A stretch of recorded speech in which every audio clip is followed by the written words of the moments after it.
à tous ces assauts qui aujourd'hui visent... L'attaque sur les Champs-Élysées qui a coûté la vie d'un policier a suscité les réactions des candidats à l'élection présidentielle. On commence avec Emmanuel Macron.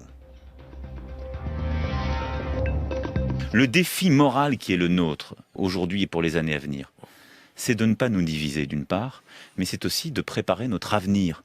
Ce qu'ils veulent, c'est l'effondrement moral. Ce qu'ils veulent, c'est la contemplation du désastre.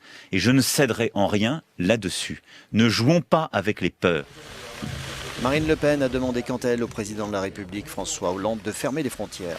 Président notoirement défaillant, à ce gouvernement éphémère, usé par l'inaction, je lui demande solennellement d'ordonner la restauration effective de nos frontières en vertu du traité de Schengen et le traitement administratif ou pénal immédiat des fichiers S, c'est-à-dire de tous les individus présents sur notre sol, connus pour leur adhésion à l'idéologie de l'ennemi. Le candidat des Républicains, François Fillon, a appelé à l'unité d'action. Ma politique étrangère sera ciblée en priorité sur la destruction de l'État islamique, puisque c'est lui qui aujourd'hui nous menace directement. Cela ne sera possible que le jour où toutes les grandes puissances agiront vraiment ensemble. Plus les États-Unis, l'Europe, la Russie, l'Iran, la Turquie, les pays du Golfe sont divisés, plus la victoire contre le totalitarisme islamique est retardée.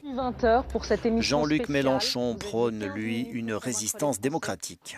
Pas de panique, ne pas interrompre le processus de notre démocratie de manière à bien montrer que les violents n'auront pas le dernier mot contre les républicains. Benoît Hamon a défendu l'instant démocratique. Que nous devons chérir ce moment démocratique parce que justement d'autres le détestent, notamment les terroristes qui assassinent. Quant au Premier ministre Bernard Cazeneuve, il a accusé Marine Le Pen et François Fillon d'avoir choisi l'outrance et la division.